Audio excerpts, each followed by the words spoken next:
Hi, I'm Kirby with Augustine e-bikes, and today I'm doing a video on changing a flat tire on a rear hub motor. I know it doesn't sound very sexy, but I'm going to tell you why I'm doing this.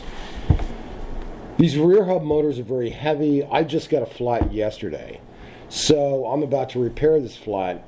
So I wanted to do a video because it's super important to realize that there is, although it's still a bicycle, there's a significant difference between a regular rear wheel on a bicycle and a rear hub motor. So, and part of it was also that yesterday I got a comment from one of our viewers, which I'm going to read to you, and then I want to show you some things. And it's so important, and it's in the video, but I want to relay this to you. Had a flat tire, repaired it, put the tire back on. I left the bike alone for 2 hours, went back at it, and realized I had left the power onto the battery. I turned it off and then turned it back on, started to ride it, and the throttle just hesitated and spit out an error code of 7, disconnected all the plugs, unmounted the battery, and reconnected everything.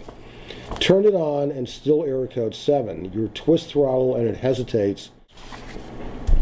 One of the very first things you want to do when you're changing a tire is, unlike a regular bike, you have to disconnect it. You turn off your battery, you remove your battery, and you disconnect the motor. So unfortunately for this individual, who I'm still in touch with and we're trying to troubleshoot the problem, is he probably burned out a transistor in the controller. The motor's fine, but that's the one thing about changing a tire, you've got to disconnect this. So in this video, I'm just going to move this over here. In this video, you'll see that one of the things I try and do to prevent flat tires is use one of these inserts that you buy from a bike shop for about $12 for 2 of them, but they're very thin. So I got a flat yesterday from a thorn that penetrated both I have a brand new tire, and penetrated this. So what I'm doing in my next repair is I bought some garden hose, and I have cut it down the middle, and it's a polymer. It's a very different polymer, and it's about, I don't know, about 1/8 of an inch, 1/16 of an inch thick, as you can see right here. And so I'm cutting this in half, so I have one for each, both front and rear tire. But this is like, it's bulletproof. So I'm putting this on the inside. Here's a nail that can barely penetrate. And this cost me about $5 for 6 feet of it. I'm going to cut it in half. I cut this in half, and then I'm going to cut it once again in half. And because it's circular, it'll fit right inside the tire, and then I put the inner tube right inside, and then I've got this armor plating on the outside. So what you'll see in the video is using this, but I'm going to start using this because it takes time to disconnect the motor, put on the tire. But I hope this has some value for you, because it is one of the things about riding a bike. You're going to get flat tires. There's a lot of stuff on the road. This is why I'm doing the video. I hope you enjoy it. If you enjoyed this video, please subscribe below. Thanks so much for watching all of our videos. So today I'll be changing my rear tire in my 1200 watt e-bike. I got a flat because my tire had worn down significantly over the 4,000 miles I put on it, as you can see.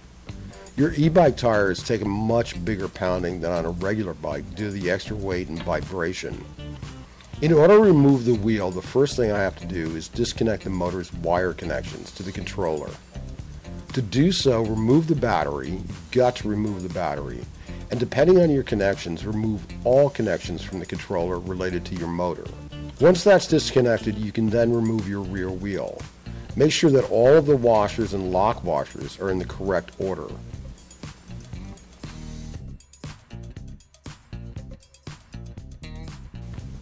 Now that I've removed the wheel, I'm going to remove the punctured inner tube.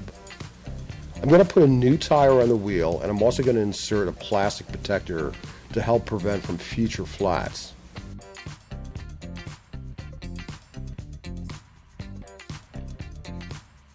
I've inflated the new inner tube so that it can conform to the tire and the plastic protector's form and will help prevent punctures when sealing the tire to the rim. Once the new tire and inner tube are installed, I'm going to inflate the tire to about half of its final pressure. I am now going to put the wheel back on the bike, making sure that the washers are in the correct position. The flat washers go on the inside of the frame. This is really important. And the lock washers secure the wheel from the outside of the frame. So really make sure you've got that correct. Once the wheel is secure and the bolts are tightened, reconnect the motor wires to the controller. Secure the battery and turn it on. Once you've checked that all of your connections are secure, throttle the motor to make sure that everything works. Once you make sure that everything's worked, problem solved.